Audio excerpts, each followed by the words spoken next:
أما بعد فأعوذ بالله من الشيطان الرجيم. بسم الله الرحمن الرحيم.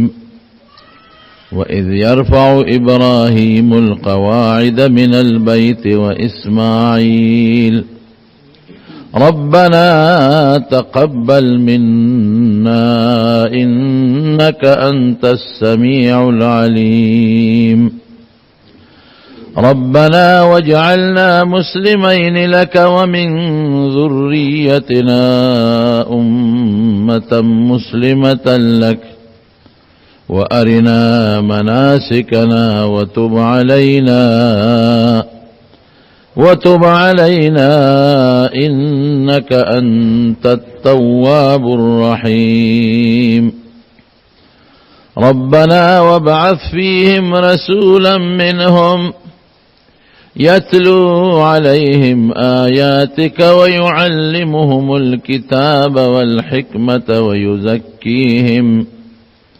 ويزكيهم إنك أنت العزيز الحكيم. میاشت ربیع الاول ختل دا ډیره مبارکه میاشت زکات دی میاش کې ډیر غټ غټ کارونه او د برکت کارونه شوي دي.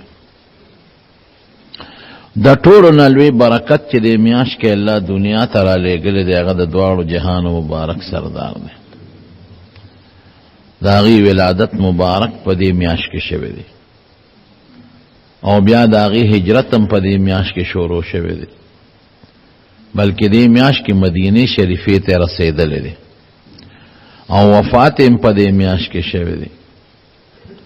نو دا ډېره برکتي او نور هم غټ غټ کارونه په دې میاش کې شوي دي. نو د دې میاشتې تعلق چونکې د نبی کریم صلی الله علیه وسلم مبارک د سیرت سره دی. نو ما په مختلفو جمعو کې د هغې د سیرت بیانونه کړي دي، خو د میاشتې په مناسبت په بعضې غټ غټ خبرې درته وکړم. زمارونو نبی کریم صلی الله علیه وسلم چې کم نسب کې الله پیدا کړی دی د دې نه بهتر نسب بل نشته دی، لوی قیمتي نسب دی. نبی علیہ السلام فرمایي وی الله د ابراهیم علیہ السلام په اولاد کې بنو کنانه غوره کړل، منتخب یې کړل. په بنو کنانو کې بیا قریش منتخب کړل، په قریشو کې بنو هاشم منتخب کړل. قریش خو ډېر لوی قوم دی او په بنو هاشمو کې بیا زه منتخب کړم. حدیث پاک کې راځي وی زما نسب په ټولو نسبونو کې اعلی نسب دی، زما په شانتې ښکلی نسب دا چرته نه دی تیر شوی. د آدم علیہ السلام نه زما پورې دا نسب په ټولو نسبونو کې بهترین دی. او یو حدیث پاک کې داسې راځي چې نبی علیہ السلام مبارک فرمایي چې زما په نسب کې زما پلار مور د پلار پلار د پلار مور د مور پلار د مور مور زه ورپسې برتر د آدم علیہ السلام پورې زما په نسب کې څوک زناکار سړی یا زناکاره ښځه نه راتېره شوې. خدای پاک اسم پیغمبران محفوظ ساتلی دی، د پیغمبر بیبیان خدای پاک د بدعملۍ نه ساتلی دی. د بعضې پیغمبر بیبیانې د پیغمبرانو دشمنان هم تېرې شوي دي لکه د لوط علیه السلام ښځه، لیکن د بدعملۍ نه خدای ساتلی دی. نو د نبی علیہ السلام نسب بهترین نسب دی. زه به یې هغه لرې نسب پرېږدم او نږدې له به راشم. نږدې نسب د حضور پاک بنو هاشم دی. دا په قریشو کې یو قبیله د بنو هاشم. بنو امیه دا بله قبیله ده، داسې نورې قبیلې هم شته. بنو هاشم د هاشم اولاد. هاشم څوک دی؟ د نبی علیہ السلام د نیکه پلارو. د هغې د والد صاحب محترم نوم عبدالله، د عبدالله د پلار نوم عبدالمطلب او د هغه د پلار نوم هاشم. هاشم اصل کې د خپل نوم عمر و عمر. دا هاشم وته ولې وای دی ډېر زیات سخي او ډیر قابل او بهادر انسانو. نو یو ځل په عربو کې قات راغی، خوراک کم شو، نو د سری دوت عربی کې وی د ماته ډوډۍ کاسې ډکې ډکې جوړې کړې.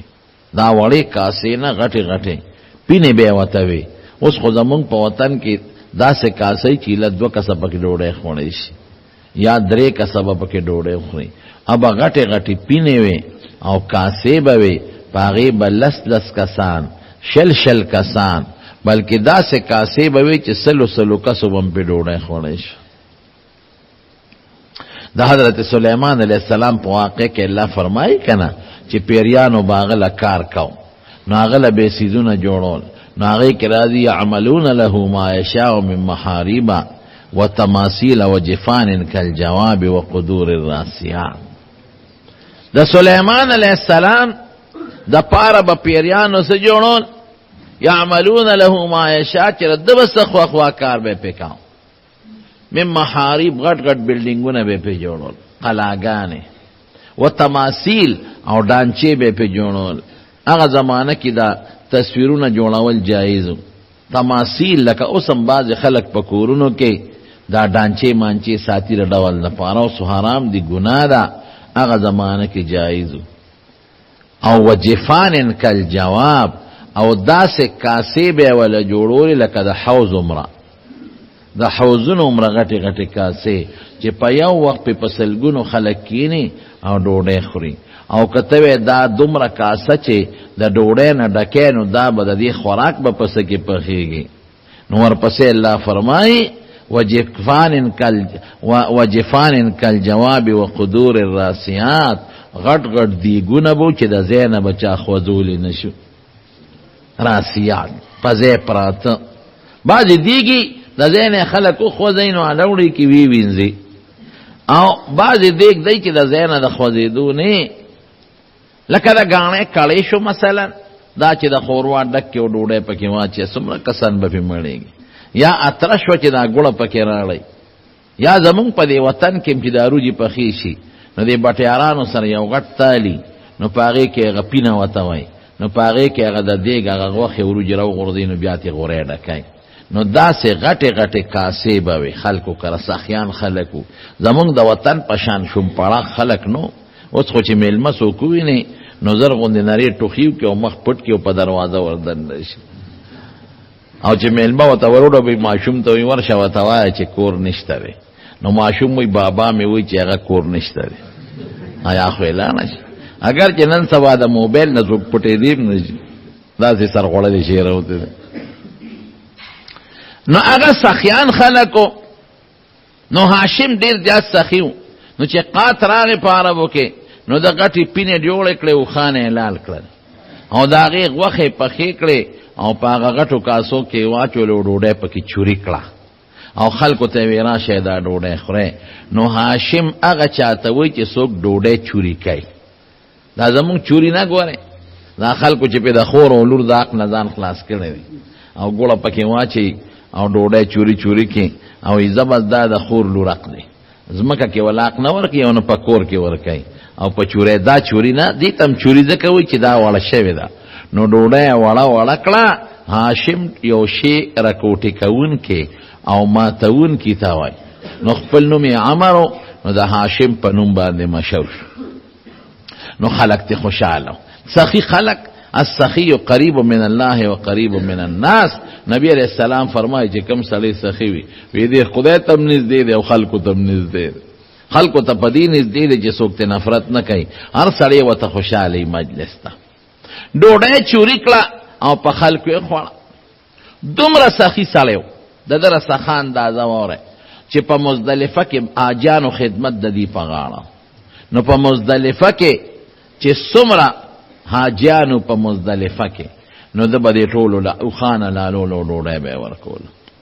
او د شپې او عرفات ته چې به څوک لاړل، نو په عرفات کې به یې ځان له دیګونه باندې کړي، نو خلکو له به یې ډوډۍ ورکوله. او په مینا کې چې به حاجیان کله دیرو، نو هغې له به یې ډوډۍ ورکوله. او د بار نه چې به څوک مسافر رالل، نو هغې له به یې ډوډۍ ورکوله. داسې عجیبه سړی او ډېر خشته ښکلی انسانو او نوجوانو. تاسو اندازه د دې نه ولګوئ چې د هرقل د روم بادشاه هغه ته چې کله پته ولګېده چې مکه کې یو هلک دی او ډېر زیات هوښیار او ډېر قابل او ډېر سخي او بهادر انسان دی، نو هغه د پسې استازی راولېږه، وی ته خو ډېر قابل سړی، ستا پوی او قابلیت ما ته راورسېد. دې دومره قابل و چې په هغه زمانه کې به خلکو قافلې لوټ کولې، ځای په ځای به ډاکوانو او اجرتي قاتلان به او قافله به په امن نشو رسېدی چې قافله به تله نو دې ډاکوانو به په حمله وکړه خو به پیاده سفرې وې او غرونه به نو ټوله قافله به یې لوټ کړه، په لکونو سامان به یې د قافلې نه یوړه. نو د سفارتي نظام جوړ کړ. لومبي د سفارت نظام دا سفیران چې ورته وایي دا د هاشم جوړ کړ. کم عمره کې ګورې عمر یې دومره کم دی، زه درته وایم دی چې مړ دی غریب د 15 کالو په عمر کې مړ دی. اندازه ولګوئ چې دغه وخت به څونه عمر و، یا د 18 یا د 18 یا د 20 لګبګ عمر به. نو سفارتي نظام یې جوړ کړ.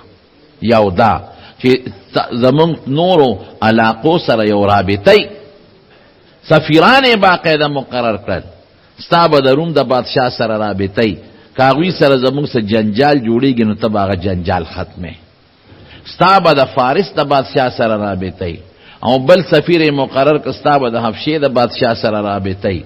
دا سفارتي نظام یې جوړ کړ.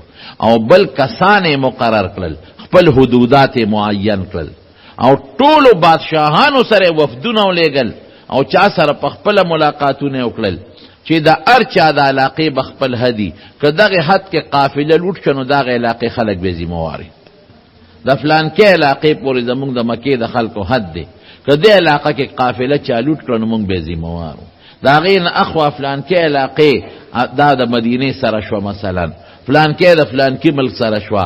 هر یو قوم او هر یو کلی د خپل علاقه ساتي، څوکۍ دې کوي او که قافله چا لوټ کړه نو ذمهوار به هغه خلک نو قافلې محفوظ شوې. هر چا به د خپل علاقې حفاظت کو او جاسوسان به خورون او ډاکوانه مو یریدل چې کوم قافله لوټ کو نو چې کم ځای لوټ کړي ده نو د هغې ټولو خلکو دشمني به په سره لو، نو دا خو نشو اخیستی. نو دا د سفارت نظام او د قافلو د حفاظت نظام او دا سخاګانې او د هوښیارتوب چې د روم بادشاه ته ورسېد هرقل ته، نو هغه د هغه ځای نه یو استازی وله راولېږه، وی ستا بهادري ما ته راورسېدله، ستا هوښیارتوب هم ما ته رسېدلی دی او ستا قابلیت هم ما ته ورسېد او ستا د سخان هم زه خبر شوم او ته د میلمنو د حاجانو خدمت هم ډېر کې او خلک دم ټول ښه وی. نو زه تا ته دا پیشکش در کوم چې زما یو لور ده او ډېره زیاته خوبصورته د شهزادګۍ، اقه لور درته په نکاح کوم، دا پیغام زما قبول که. داسې به څوک وکړي؟ د روم بادشاه هغه زمانه کې داسې و لکه چې اوس د امریکې بادشاهي یا د چین بادشاهي، سپر طاقت چې ورته ته وایې داسې یو طاقت و. نو د سپر طاقت بادشاه ورته خپل د لور د نکاح پیغام را لېږي. حضرت هاشم هغه پیغام رد کړ، وی نه زه د عربو نه بار ښځه نه کوم، ځکه عرب خو یو قوم او د عربو یو خپل ځان له خصوصیت و، نو زما بچی به بیا عجم بشي، عجمیان بشي، نو زه به ښځه په عربو به کوم چې زما وروستو نسب هم د عربو اعلی نسب پاتې شي او خپل قوم کې به کوم چې زما وروستو لاندې خپل قومي بچی پاتې شي او د بار نسب زما په اولاد کې خلط نشي. چې په لاره به ته نو په دې تندي کې به د نبی علیه السلام مبارک د پیغمبره هغه چمک او دمک و. تر دې حده پورې چې د پخوانو کتابونو چې کم هغه زمانه کې پوی خلک و عالمان او کاهنان، نو هغوی به د ده تندي د نښې نه دا معلومونه چې دې سړي کې هغه نشاني او کمالات دي چې د آخر زمانې پیغمبر به خدای د ده په اولاد کې پیدا کوي. دا نښې نښانې تر دې حده پورې چې سیرت ابن هشام هم لیکلی دي او نور علما هم لیکلی دي چې د بني اسرائیلو لویو لویو عالمانو له به دې په مخه ورغی، نو هغوی به د ده تندې ښکلو او لاسونه به یې ښکلول او بعضې کاهنانو نجومیانو به ورته سجده کوله، وی دا ډېر مبارک انسان دی، د ده تندي نه چمک ځي، د نبوت چمک تی ځي، نو هغه آخر زمانې پیغمبر به د اولاد کې پیدا کیږي. نو بني اسرائیلو به سجدې ورته کولې. او لاسونه تندی به ولخ کولول. نو دی ګرځېده په دې سفرونو یو ځل د تجارت په سفر باندې وت شام ته او داسې نظام یې جوړ که قرآن شریف کې من الله صفت کوي. داسې نظام یې جوړ که چې په اوړي کې به یمن ته په جمی کې به یمن ته یمن علاقه ګرمه وه او په اوړي کې به د شام ته هغه علاقه یخه وه او بالکل ما خو تاسو ته وی چې امن و امان راغلی و د علاقې حدودات مقرر کړي او خلکو خپل خپل علاقه په خپل حفاظت کې اغشتې وه. نو قرآن شریف کې الله د هغې صفت کوي لإیلاف قریش ایلافهم رحلة الشتاء والصيف فليعبدوا رب هذا البيت الذي اطعمهم من جوع وآمنهم من خوف. چې تاسو باندې خدای داسې پرځونه درکړې ده چې د اوړي سفر یې درته آسان کړی دی. دا د نبی علیہ السلام زمانه کې کافرانو ته دا د هاشم د برکت او د جمی سفر یې درته آسان کړی دی او د یاره یې دله ختمه کړې ده، امن یې درکړی دی او ډوډۍ یې درکړې ده. نو چې دومره احسان الله وکړو نو د دغې بیت الله د رب عبادتو کې بندګیو کې د یو رب شرک وسره مه کوئ. نو دی یو سفر کې لار د شام په سفر. نو چې په شام په سفر لار او واپس راته مدینه منوره په علاقه راتیر شو. نو د مدینې دی خو به قافلې وي یو ځای به دمه کوله څو ورځې بلکې میاشت به یو ځای کې تیروله. نو مدینې منورې بازار کې ګرځېده نو په یو جینۍ نظر ولګېد. جینۍ ډېره زیاته خوبصورت او خشته وه، ښکلې وه. نو ده دې ورته ودرېد. نو هغه جینۍ په بازار کې سودا کوله. نو دې ورنږدې شو، غوږ یې وله کېښود. د هغه جینۍ خبرې واورېدې. نو چې خبرې واورېدې نو د انسان پته لګي د خبرو نه چې دا قمقل دی او که د هوښیار دی. نو دی خو په خپل هوښیار انسانو. نو د هغې جینۍ د خبرو نه اندازه واغشته چې دا خو ډېره قابله ده او هوښیاره ده او په تجارت هم پوهېږي او دا جینۍ خو ډېره خوبصورته ده. نو فوراً خپلو ملګرو کې د قافلې وی د دې جینۍ نوم معلوم کې او کور یې معلوم کې او اندازه ولګوئ که دا جینۍ چاله په نکاح نه ورکړې نو دې سره د نکاح کول غواړم. لته یې پرېوته. حالانکه په مکه کې په شلګونو خلکو دا پیغامات و چې د مونږ تاله لور په نکاح درکو. ځکه په نوجوانۍ کې چې دومره هوښیارتوب او عقل خدای چاله ورکړي نو خلک بیا او مالدار مي د دنیا او خان او ګډه چیلې نو خلک هم داسې انسان له خپله لور ورکوي او چې خشتمي نو ښکلي و خیارو قابلو مالدارو او څه ورته ویلې کېږي سخیو. نو د مکې خلکو پیغامات ورکول خو د وې نه صبر وکړې زه به وروسته واده کوم. هغه جینۍ خوښه شوه د هغې نوم سلما او د پلار نوم یې عمر سلما بنت عمر او په مدینه کې یو مضبوط خاندان و بنو النجار ورته وایي. دا د هغې خاندان سره تعلق یې لري د عربو یو قیمتي خاندان. نو ده چې پیغام ولېږه نو هغې چاله په نکاح نه ورکړې نو هغې سره یې واده وکړو. او چې څنګه یې واده وکړ د واده یو څو میاشتې تېرې شوې نو دا هاشم غریب هلته وفات شو،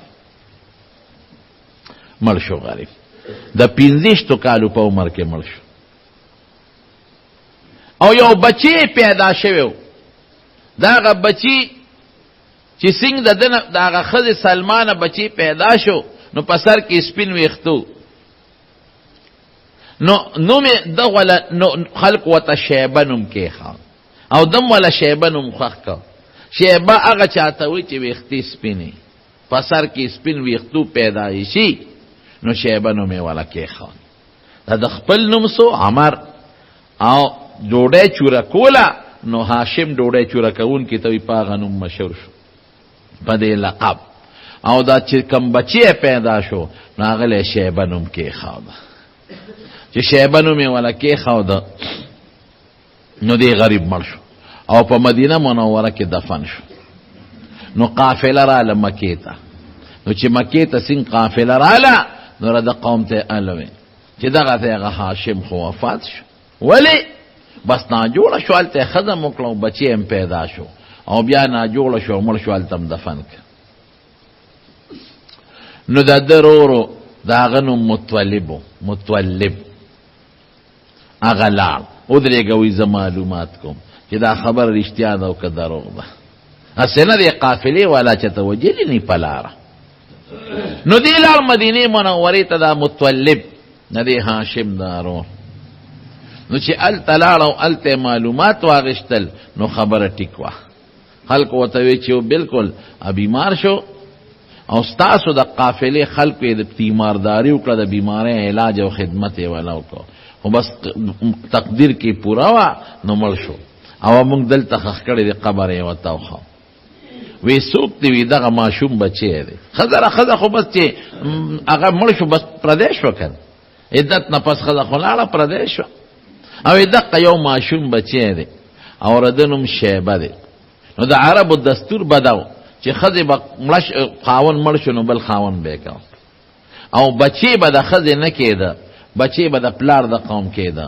نو دی مطلب دغه ماشوم بچی چې شیبه نومو هغه ځان سره په اوخ باندې کېناو او مکه مکرمه ته راوست. چې مکه ترالل نو سفر والی او جامع ډېر زیات خیره نه وي، د دم خیره نه وي د دې مطلب. او دا شیبه چې دا کم رواره د هاشم بچی دا غم جامع خیره نه وي، دوړې په لوته وي. نو دنه چاته پوسو کوي دا ماشوم د سره سوکته، نو دی په شرمېده که زویم چې دا مرواره دی وی بچی خد داسې خیرن خچن او داسې سخا جامع ستاسو خو ډېر لوی قوم دی داسې جامع. نو د خولې نه دا وختل وی دا زما مرایې دی، مرایې مې اغشتې دی. عبدالمطلب، مطلب د دنمو د هاشم درور.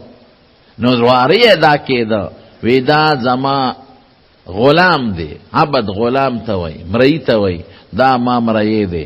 نو خلق وی عبدالمطلب، وی مطلب ځان سره د مدینې نه یو مرئی راوستی دی عبدالمطلب.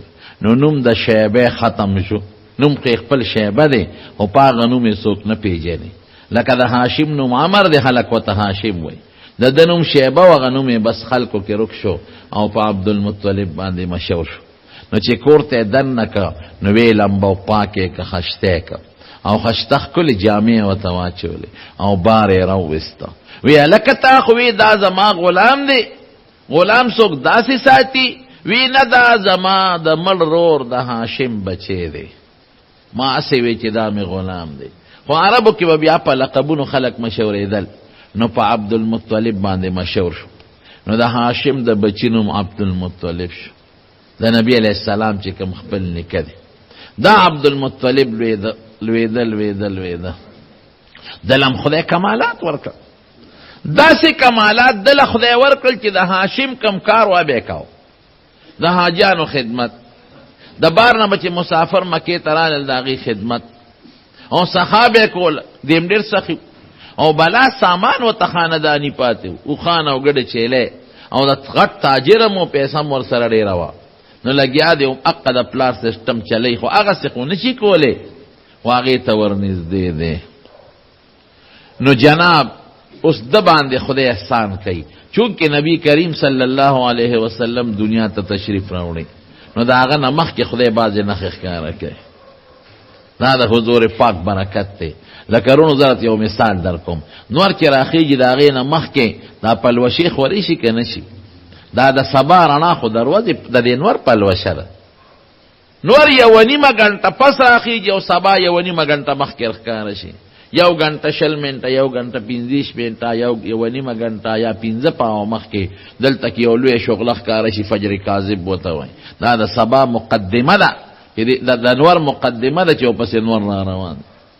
نو بیا په دې افق کې په دې فضا کې پلن داسې سپینواله خور شي، فجر صادق سبا صادق چې وته وای. دام د انور مقدمه ده، د انور نه مخکې راځي. نور ورو رڼا خوريږي، لا انور نشتا او فضا ورو رڼا کیږي، نو اخره کې انور روخیږي.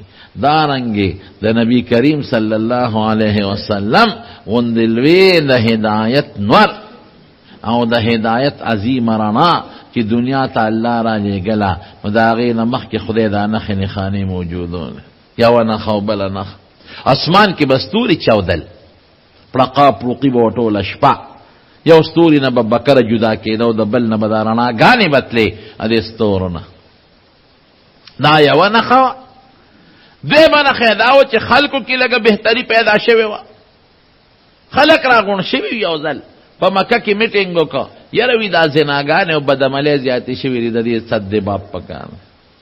بعض خلق وی یره ډاکې زیاتې شوي دي، دا ډاکې ختمول پکار دي.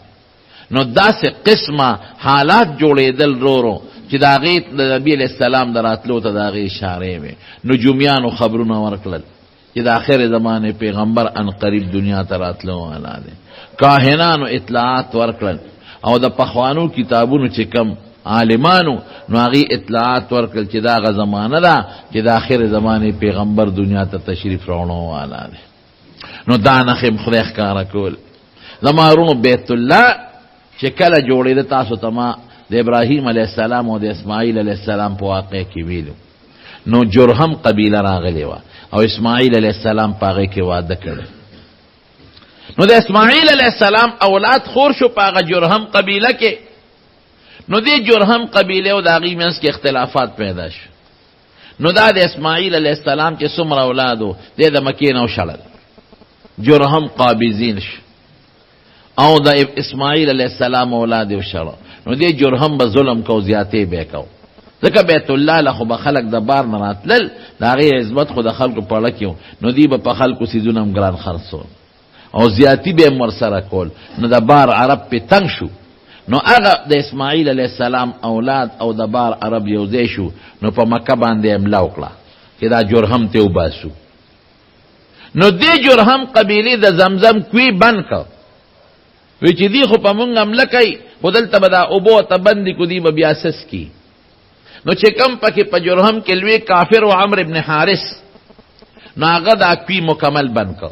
او د بیت الله کې چې کم خلکو نظرونه راوړي او صدقې یې راوړې وې، سره زر سپین زر او هغې کې هیرې او جواهرات، دا به خلکو راوړل د بیت الله ته. نو هغه ټول یې راواغېشتل او د زمزم په کوی کې واچول او زمزم بالکل اوار که بند یې کو، داسې بند کو چې نام و نشان یې ولا ختم کو، د خاورې ډک کو. دې مطلب و چې دا نور عربو د اسماعیل علیه السلام د انوسي اولاد راشي، نو دوی به دلته څه موده تېره کړي، زمزم خو دې مونږ بند کو، نو اوبه خو دلته شته نو بیا به ځي، نو مونږ به بیا راشو د خپل کوی به بیا کولو. لکه دې وطن نه چې هندوان تلل، نو که ستاسو خیر ډېر هندوانو خپل مالونه ځان سره وتښتول او چا دلته کې خښ کړل او لاړل. دقه چلې او که زمزم یې بند کړ او لاړل. بهر کیف بني اسماعیل علیه السلام اولاد او نور عرب په مکه مکرمه کې اوسېدل او نور کویانې ځان له چته پیدا کړي، اوبه به د ډنډونو د بارانونو څکلې لکه په دې تیره او په دې علاقو کې چې کمي صفا اوبه ورته نه وې. نو دی عبدالمطلب نه الله دا کار اخیسته. نو دی د شپې ودو نو خوب یې ولید. نو په خوب کې ورته د الله ر طرف نه حکم کېږي چې دا د زمزم کوی وکنوه. نو چې را پاسېد، خدایا دا زمزم کوی کم ځای دی، زه کم ځای وکنم. ورته خو پته وه چې دلته د زمزم یو کوی دی، تاریخي ورته معلوم و، ځای نه دی معلوم چې کم ځای دی. نو په سبا شپې بیا خوب ولید، وی د زمزم دا کوی وکنوه. چې را پاسېد بیا قوم سره سلا وکړه، وی ما ته خو بیا په خوب کې څوک وایي چې زمزم کوی وکنوه، او زمزم خو مشهوره چینه و، مشهور کوی دی نه خو ځای روکتې پته ورته نه لګي، دا کم ځای وکنم. خلکو یې سې ګډ وډ خوب دی لیدل. نو په درېیمه شپې بیا خوب ولید. نو بیا ورته د الله ر طرف نه حکم کېږي چې دا د فرشتې په ذریعه چې دا کوی دی وکنوه. نو دی ورته په خوب کې وایي چې زه کم ځای وکنم، ما ته ځای وښایه. نو دوه بوتان یې ورته یاد کړي دي، دوه بوتانو په منځ کې یو ځای دی، او وایي چې کم ځای قارغه مخوکه سبا ښکته کړي نو دقه ځای دی. نو دی زر راغی او یو زوی و حارس هغې ځان سره راوست، ای بچې راشه اندازه لګوه چې قارغه به کم دی ټونګه وی. نو د هغې دواړو بوتانو په منځ کې قارغه ټونګه وواله، او قارغه د بره نه راغی او کېناست او ټونګې وواله او بیا والوت. به دې زر لاړل هغه ځای کې نښه واچول. دی عبدالمطلب او دی زوی حارس کدی شروع کړه. د مکې خلکو مخالفت وکړه، وی نه نه دا بیت الله خو د ټولو د شریک ځای دی او ته څنګه دلته کدی کې، او مونږ ته جومات خرابې، دا خو زمونږ د مانځه او د عبادت ځای دی. دوی ګوره ما ته خوب کې 3 ځله ویلې شوي دي، وی نه ستا خوب له څه دلیل نشته. ده به خاورې راوښکې او خلکو به واپس خاورې اچولې. آخره کې راغی او د بیت الله غلاف ته ورته رغاړه، د بیت الله دې ګټو ته ورته رغاړه، او د خدای په دربار کې سوال وکړي خدای ما خو ستا خوب لیدلی دی او تا راته راځی خوړي زما یقین دی چې دا ځای دغه د زمزم دی او دا خلک ما ته تاوان رسی نو خدای چې ما ته څوک هم د عبادت په دې لار کې تاوان رسی نو خدای تی په مرضونو اخته کړي دا خوب یې ولید هغه دعا خلکو واورېده او اعلان یې مو که ما د خدای نه سوال کړی دی چې څوک هم دا رواني ما ته کوي نو خدای به پې مرض او بیماري راولي نو بیا خلک منې شو نو دی او زوی دی خو مدد ورسره چا نه کو نو دی او زوی دی حارس لګیا دی کودی کوي نو چې یو فوټ دوه کودی اعلان دی وکړله نو پکې د بیت الله شریف هغه خزانې راووتې پیسې هم پکې راووتې سرم پکې راووتل سپینم پکې راووتل او د هغې زمانې چې کوم جواهرات کاڼي هم پکې راووتل هغه به د پیسو روپۍ نه وي د دې کاغذونو ډبلې روپۍ به وي چې نور یې کودی کوله نور څیزونه هم پکې راووتل بس خوشحاله شو چې خلکو قتل خلک هم پوه شو چې واقعي هغه زمزم خدا ټیک دی دې سړي سره خو هسې موږ ظلم کو بیا ورته خلکو موږ د سره مدد کوي نو خو ما سره مدد نه کوي ما اوس پرېږدی نو چې لږ لاندې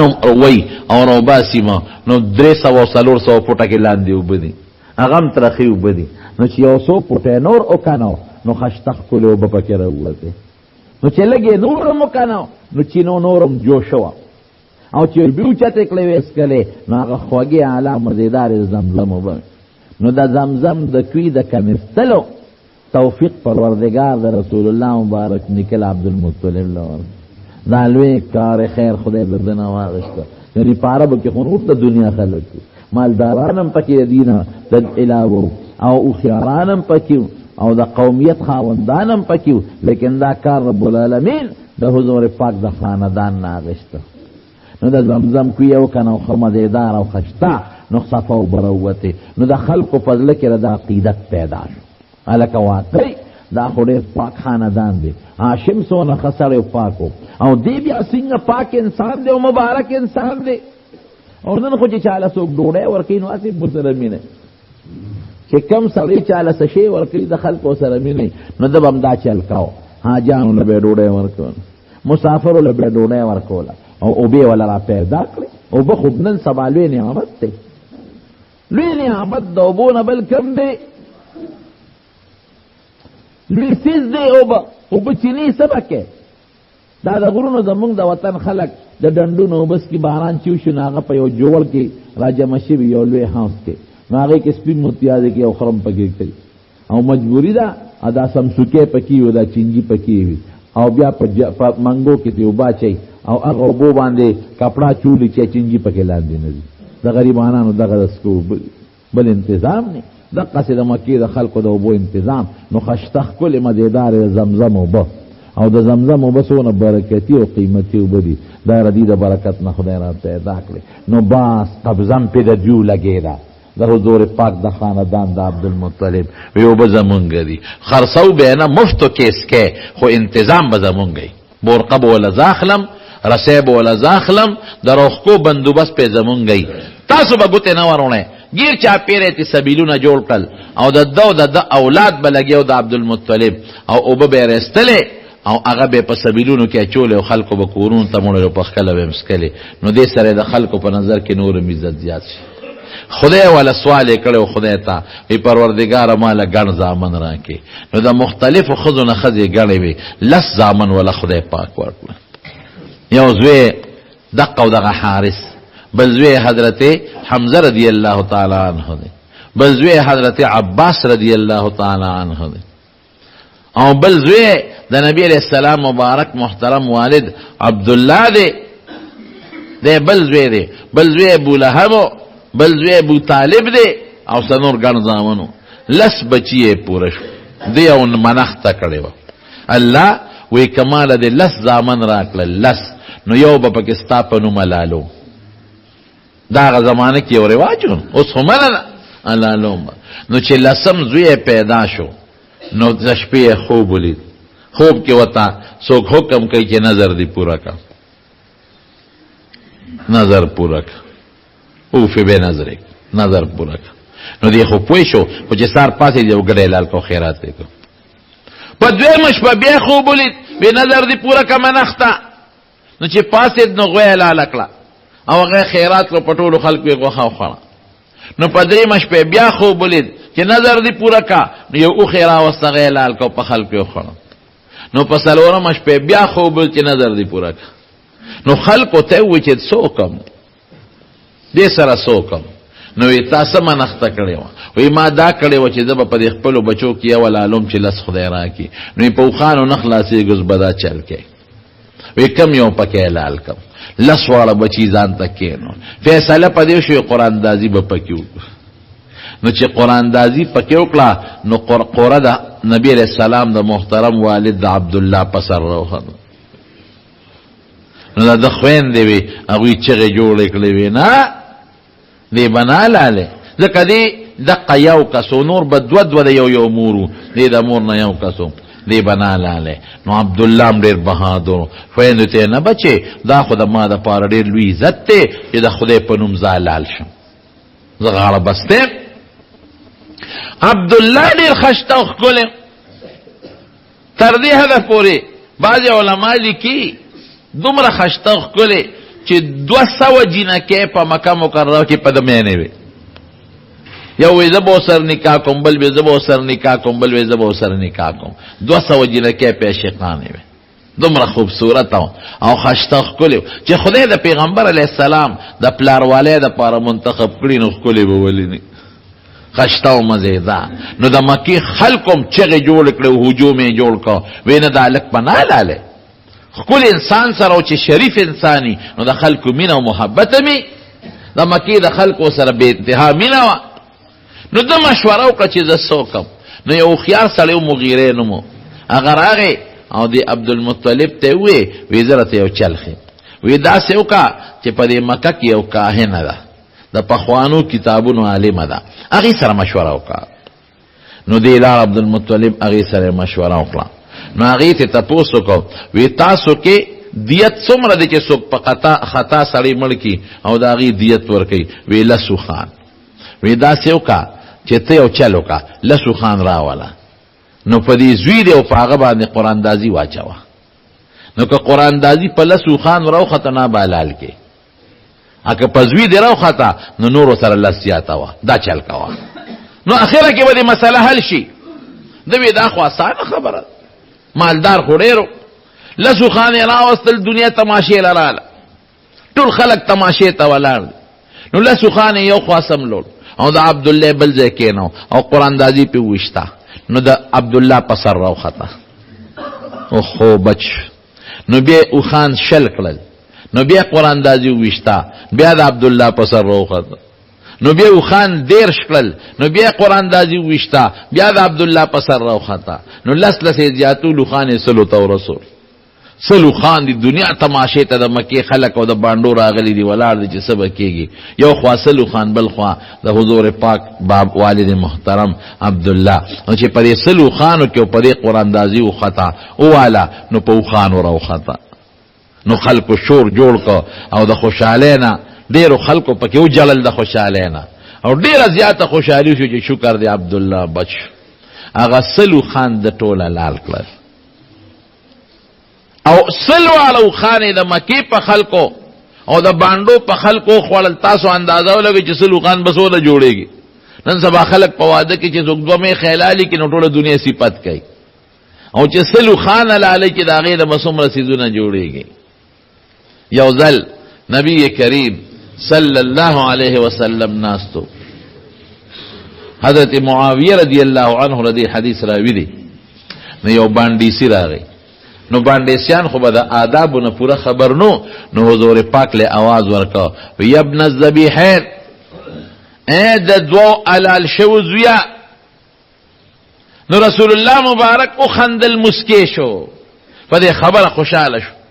نو حضرت معاویه رضی الله عنه ته تپوس کوي وی دا الله رسول دا تا ته ابن الذبیحین چې دوی او ته په خوشاله شوي ته دې څه مطلب وی او د هغه دوه کسانو زویم نو سیم چې کوم د خدای په نوم علاله دو ته تیار شوی یو نکمه حضرت اسماعیل علیه السلام هغه دا علاله دو ته تیارو او تړل شوی او خدای بچ کو داغه په وس کې ګډلال شو او بل زما پلار عبد الله هغه علاله ته تیار شوی او سل او خان داغه په بچ کېدلو کې ذبح شو او خدای پاک هغه ور سره بچ کړ نو په دې باندې نبی عليه السلام خوشاله دو فخر به کو لوی خبره ده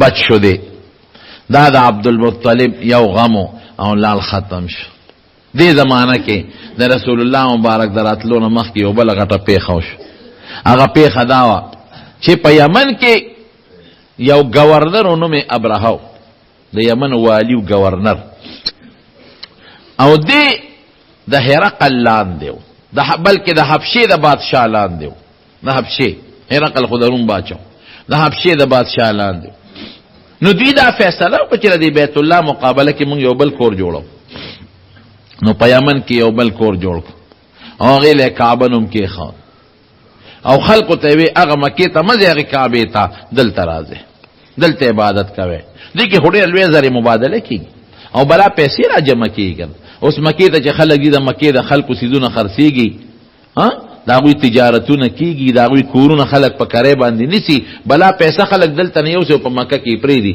نو دا لویه فایده ده نو هغه وی چې دا به بازارونه لګي مونږ ته به فایده نو بس هلته کور جوړ که بیت الله مونږ زه ورته بیت الله مونږ ته یې تعبیر کوو کعبه به یې ورته وی دا دلته کې جوړوم د مکې په مقابله کې او خلکو ته دلته راځي عبادت له حج عمرې له دلته راځي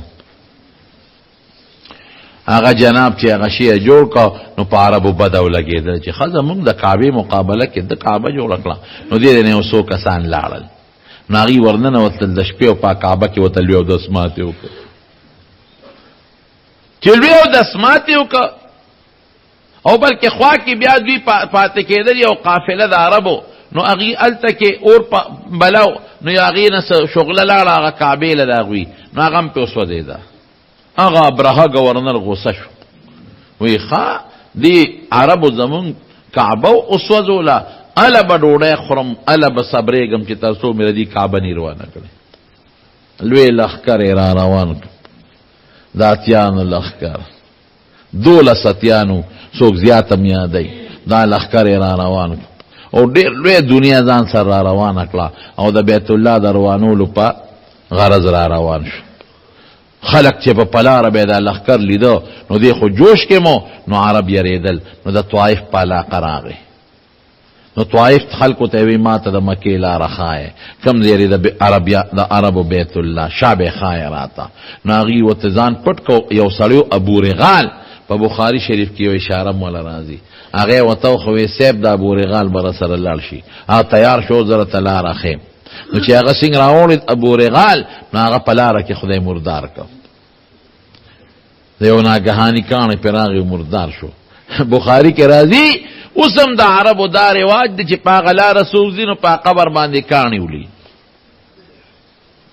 نو دوی چې رالل په ډېر جوش کې را روان دي د طائف نه راکوز شو نو دې ابرهه اعلان وکړ وی د عربو د مکې د خلکو چې څومره ګډې چیلې څاروي وینې نو هغه رانیسئ ابا زمون غنیمتی او که کم غلام عمرهی په ګوتو درغې نو هم رانیسئ ابا زمون غلام عمرهی وي نو لومبي خان چې په ګوتو ورل 200 خان دا د نبی علیہ السلام د تر د عبدالمطلب په ګوتو ورل هغه قبضه کړل دلته عبدالمطلب خو مشر د مکې د خلکو نو دوی ټول د تراغون شو وته وی باباجي سوکو دا خو لوی لښکر را روان دی او ستا 200 خان هم خبر شو غلام تیرو تختید بیا 200 خان دې اونیول او د نورو خلکو چې څه په ګوتو وردي نیسي او اتیان یو لوی لښکر او ځان سره بلا سامان د بیت الله د نړولو را روان کړی عبدالمطلب ډېر هوښیار هغه وی داسې کار دی چې زه ورځم او زه د سره ملاقات کوم بیا به خبرې کوم نو عبدالمطلب نیغ ورغی چې ورغی د له خدای یو وجاهت ورکړ مخوریزو خشته ښکلی نو ابرهه دغه ځای کې اوس په خپل تخت ناست دی یو ځای کې قیام کوي دمه کوي چې دی عبدالمطلب ته وکتل نو داغه په لکه کې عظمت پیدا شو. خو دا مبارک بابا، دا ښکلی خشته وجود او دا خشته مخ او دا خشته شکل، دا لا څوک دی؟ نو چې ورنږدې شو خلق ورته وی صاحب دا د عربو مشر دی. اوهو دله خو زه متاثر شوم. نو دا ابرهه بدماش ولوی گورنرو او د خپل تخت نه راکوز شو او دته سر ښکته کو ستړي مشي وسره وکړه او ځان سره اوچت که خپل تخت ته. وی بابا څنګه راغلی؟ وی زما 200 خان تا نیولي دی هغې پسې راغلی. اوهو ابرهه ورته بابا هوښیار نه، ما خو یې ته ډېر زیات هوښیار یې، ما خو چې تورې دي پړک کې مې ستا ډېر لوی قدر پیدا شو او ما فیصله وکړه که ته ما ته وایې چې دا بیت الله مروانه وه نو زه به ستا دا خبره منم واپس پځم. نو د خدای د کور د بیت الله یعنې د خپل بیت الله د کعبې غږ نه کوي او خان غواړي، دا خو ته ساده نه او ته څه وایي؟ وی زه د اوښانو مالک یم او الله د بیت الله مالک دی، ما له خپل خان راکده د هغې مالک یم او د بیت الله مالک الله دی د کعبې. اپیش او کار پیش ګیروانه ولا کار څه ورسره کې اوښانې ولا ورکړل. چې راغی خلکو ته وی داسې مهرباني وکړه ډېر لوی لښکر دی او طاقت یې نه شی لرلی، مکه ورته خالي کې او خپل سامانونه بار وباسئ، دوی به راشي بیت الله بروان کې موږ بیا جوړ کړو. هېڅ خبره نه ده، زه جب ورسره نه شو کولی او امکان دی د الله نه امید لرم چې خدای پاک د بیت الله حفاظت هم وکړي. خو خیر مکه خالی کې د مکې خلک بارو وتل، نورو قبیلو ته او بانډو ته لاړل او مکې ورته خالی کړه. او دا ابرهه چې د لښکر سره را روانو چې کوم مشر اتیو د هغه نوم محمود و، محمود دی څاروله به هم نومونه ایښودل لکه اوس چې خلک چرګان او سپوله نومونه ایږدي. هغه اتی چې څنګه راغی نو هغه مخکې نه ته کېناست نو دی وهه نه ته نو چې بیا اوچت که مخ یې وله داسې که نو هلته روان شو چې بیا وله دی بیت الله ته مخکې بیا نه راته چې بیا چې بل طرف ته ویله مخ کوه خوا به ته او دې خوا به نه راته. رب العالمین د جدې د دریاب د طرف نه د توتکرو په شانتې بابیل واړه مارغان نه اوچت کړل، هر یو سره 3 کاڼ یو په مخوکه کې یو په یو پنجه کې او بل په بل پنجه کې او بره رالل او حمله وکړه د ابرهه په لښکر او یو کاڼی به یې راویشته او د انسان په دا سر کې به ننوتېده او په خېټه کې به یې ته او لاندې به ترې پرېوتېده، ټول مردار شو. الم تر کیف فعل ربک باصحاب الفیل الم یجعل کیدهم فی تدلیل وارسل علیهم طیرا ابابیل ترمیهم بحجارة من سجیل فجعلهم كعصف مأکول. په قطقانو یې ویشتل. سجیل دا قطقانې چې ورته موږ وایو د ده ګوټونه یې د دې قطقانو که نه نو دا پوره بنده خوږی نو پورا د هغه ځای نه یې پې ډرون حملې وکړې او په یو توتکري به 3 ډرون حملې کولې او 3 کسان به مردارول. نو چې دی به سورو دی به مردار شو او لاندې نه به څاروي مردار شو، ټول خدای پاک مردار کړل او دی بچ شو پکې د ابرهه، دی وتښتېده د سره الله څه وکړل دی داسې شو چې په د خدای پاک ننکې دانې راوختې نو په نیمه لاره کې د څاروي نه پرېوت کوز شو او داسې سپېره شو چې اندامونه یې ټوټې یو بل نه جدا شو. داسې مرګ باندې خدای مردار. دا د نبی علیہ السلام د ولادت مبارک نه 50 ورځې مخکې دا واقع پیښه شوې ده. څوک 55 دن یادوي، څوک 51 دن یادوي او څوک 50 دن یادوي. دا 19 دغه و د سفر د محرم و 19 د محرم چې دا لښکر الله هلاک. نو 19 کې 14 ورځې دغه میاشت کې دي او ورپسې یو میاشت بله د چا ده د سفر، یو میاشت دا د محرم 19 وه د سفر او بیا ورپسې ربیع الاول دی. نو څوک د سفر میاشت یو کم دېرش حسابوي نو 8 ربیع الاول د نبی علیہ السلام د پیدایش مبارک ورځ یادوي او څوک د سفر یو 13 یادوي نو د پیدایش ورځ نه هم د ربیع الاول یادوي. نو دا د اصحاب الفیل د اتیانو لښکر چې الله هلاک کړ هغه ځای ته وادي محصر وایي. دا د مزدلفې او د مینا په منځ کې یو ځای دی. نبی علیہ السلام فرمایي که نه وی چې تاسو حق په دې لاره ځئ نو دغه ځای کې تیز دی ودرېږئ مه. نو هغه ځای کې اوس هم چې حاجیان راځي لږ غوندې ځای دی نو هلته کې لږ په تلواره د هغه ځای نه تېرېږي. او یو صحابي وي ما حضور پاک ولیده چې په دغه علاقه تېرېده نو سر مبارک یې ښکته کو په تیزۍ ته لاړ. دا د حضور پاک د پیدایش مبارک نه مخکې بعضې واقعات مې درته وایي.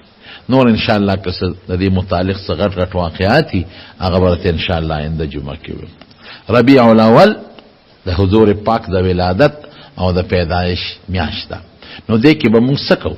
موږ به هغه کارونه کوو چې موږ ته صحابو څه کړي دي او یا نبی علیہ السلام مبارک موږ ته څه ویلي دي. د ځان او پکې قصې پسې نه کوو. دې کې موږ به دا یو خو د حضور پاک په پیدایش د خوشحاله اظهار کول، دا خو د مسلمانۍ نښه ده. دې کې خو څه شک او شبهه نشته. ښه دا ده چې تاسو صدقه وکئ او ثواب یې نبی علیہ السلام ته وبخئ، درود شریف زیات ووایئ او تلاوت وکئ. دام د میاشتې سره تخصیص نه لري. هره میاشت کې تاسو دا کارونه کولی شئ، خو د دې میاشتې یو مناسبت خو شته. درود شریف پکې ډېر ووایئ، تلاوت پکې کوئ، نفلونه کوئ، صدقې کوئ او د هغې ثواب نبی علیہ السلام ته بخئ او خپلو بچو ته د پیغمبر علیہ السلام اخلاق بیانوئ.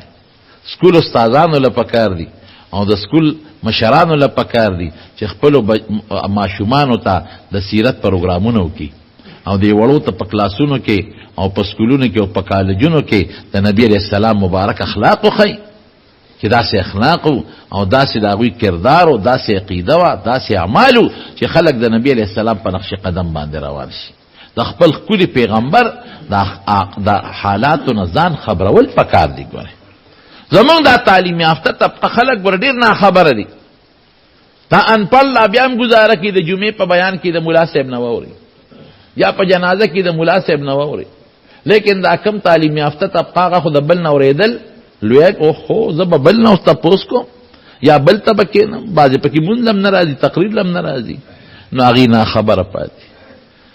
ما یو خپله حضرت زمونږ شیخ شهید مولانا حسن جان رحمه الله هغه په خپله دا واقع بیانولو. مدینه منوره کې یو وکیلو د دې ازارې د علاقې وی ما سره کېناسته، نو ما نه یې تپوس وکړو د کوم ځای مې چې در 400 دلته څه کوې؟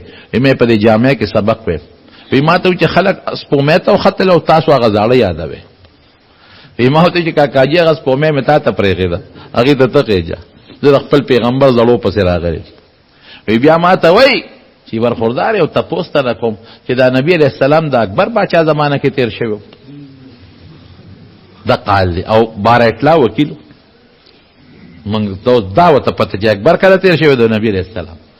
او وی چې د لاهور په د بی جرنالیزم په پرچه کې بیانر به غالبا نو ای کې یو سوال راغلی او الکانو چې هغه سټوډنټانو سوال حل کړو نو بیا اخباراتو په تبصره کړې وي اباوټ شوی و بیا چې غالبا چې نبی علیہ السلام باندې یو نوټ ولیکي نو چا پکې دا لیکو چې په کشمیر کې پیدا شوی، چا پکې دا لیکلو چې په مکه مکرمه کې یو مالدار کورنۍ کې پیدا شوی او بیا لال آکسفورد یونیورسيټي نه اعلی تعلیم حاصل کړ، چا په مکه مکرمه کې یو زمیندار کورنۍ کې پیدا. الله اکبر. د خپل پیغمبر هغه پیغمبر چې زمونږ د مسلمانی دغه د برکت نه ده، زمونږ دا ګیره او زمونږ دا منځ او زمونږ دا روزه او زکات او دا هدایت دا د هغې مبارک د برکت نه دي. داسې ده که نه ده؟ او موږ د هغه د صفات امید هم ساتو او د هغه د تاریخ نه یو خبر چې موږ مل قوم هغه دی چې د خپلو مشرانو تاریخ شاته وغورځوي، جمدې قوم هغه دی چې د خپل مشر تاریخ محفوظ پرېږدي. نو د خپلو دینی مشرانو او روحانی مشرانو تاریخ جمدې ساتل پکار دی. دعا وکړئ رب العالمین موږ د نبی کریم صلی الله علیه وسلم په نقش قدم روان کړو.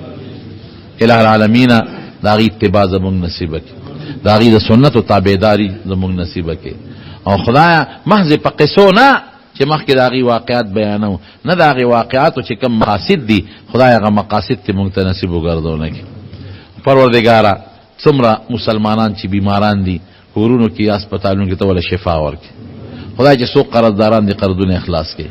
الله بعضې دوستان هغې په ټینشنونو پریشانو کې مبتلا دي، خدای هغه ټینشنونو پریشانۍ ورته په خیر او په خوشحالۍ بدل کړي. باید دوستان وفات شوي دي، دیار خان جي صاحب وفات شوي هغه ته هم دوی چې الله وبخي. او زمونږ یو بل ملګری دی د دې کارخان پېښور بورډ نه کله کله راځي اسدالله مولوي صاحب د هغه نیکه وفات شوي، الله دې مغفرت نصیب کړي. دعا یې غوښتې او په خپله ما ته دوی او زمونږ دلته کې خټ کې د هغه ادریس والد صاحب مختار لالا وفات شوي، فقیرګل د غزګي وفات شوي. خدای دې ټول وبخي. د ټولو د الله مغفرت نصیب کی او مردگان خدای ټولو بخي او زموږ د هدایت زندگی نصیب کی او زموږ د جمعات کې دا چې کم کار پاتې لري دعا وکړئ لغون دی بازي کار او تاسو ما مخکې ویلو چې موږ پکې قرضداري هم یو نو که څوک مهرباني کوي پکې لیک تعاون مو کې د سیمټو موږ ته ضرورت ته د پلستر د پاره پورا سیمټو ضرورت دی نو دعا وکړئ چې دا کارم په خیر تکمیل ته ورسئ او چا چې پکې تعاون کړی دی د مال یا د بدن الله غي لاجرونه ورکړي اخر وخت په خپل دا کلمه نصیب کړي لا اله الا الله محمد رسول امام ما چې کوم خبره کړې و مستقل دا استړي امام کول نه پکار یو وخت الجنه स्टूडियो